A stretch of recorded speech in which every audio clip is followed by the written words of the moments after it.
1884-1896, c'est le début de l'aventure.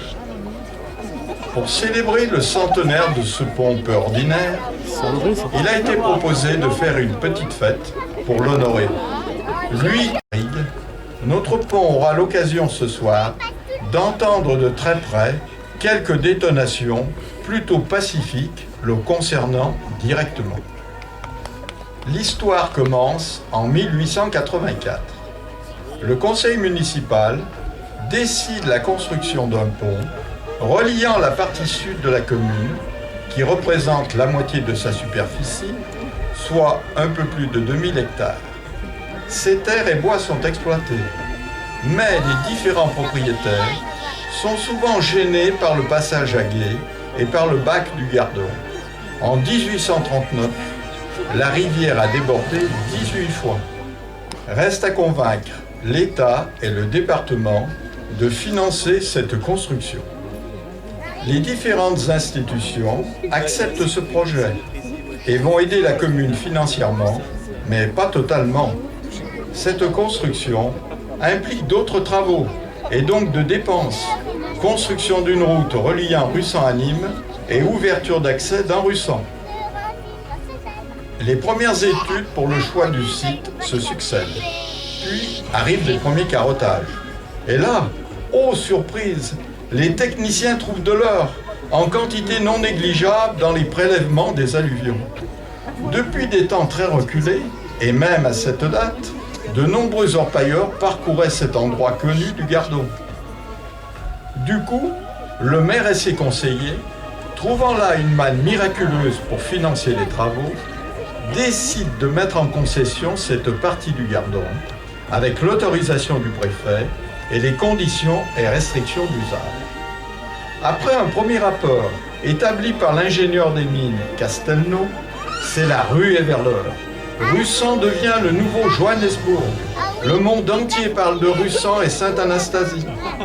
Il est prévu, entre 39 et 78 années d'exploitation, des 19 500 000 mètres cubes d'alluvions.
Le temps passe.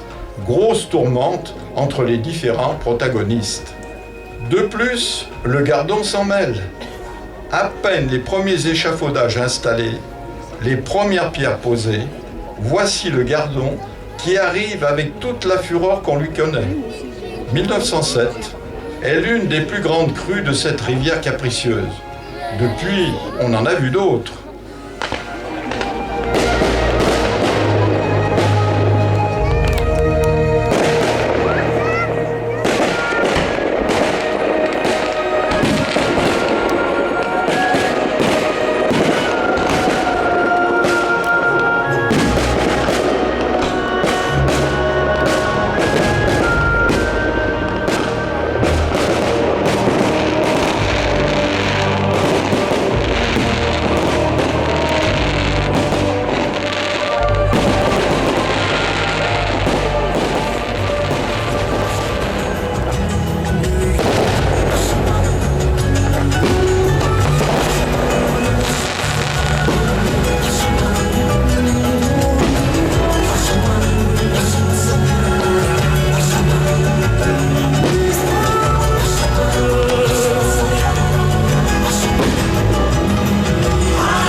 construction atteint la falaise en rive droite.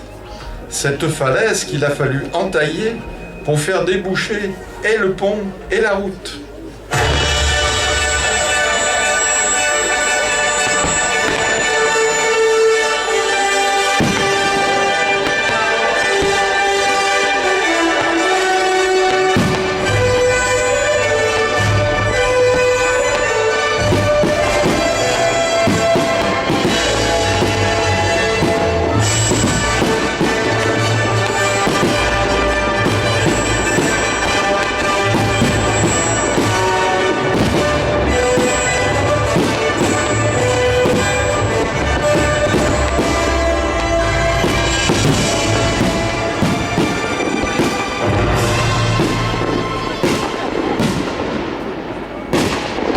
Vive la France! Les habitants sont heureux. Ils vont pouvoir bientôt joindre les deux rives sans aucun risque.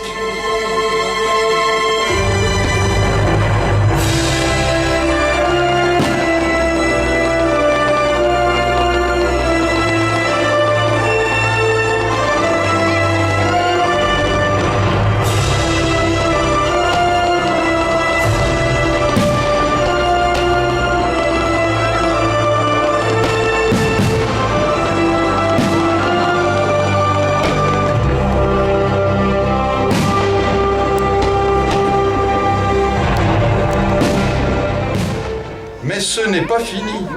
Il reste environ 500 mètres de route, une entaille dans la falaise à effectuer, ouvrir l'accès dans Russan et trouver les financements pour conclure.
Russan-Nîmes est ouverte. La route est ouverte. Mais on ne peut toujours pas entrer dans Russan par le pont. Des travaux de renforcement des pistes sont effectués, les trottoirs sont aménagés, des coûts en plus.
En 1913, Russan est enfin relié au pont. En 1913, les travaux annexes sont terminés, sauf l'accès et la sortie de la place, qui permettra plus tard aux gros véhicules de l'époque de sortir directement sur l'actuelle avenue des Sept.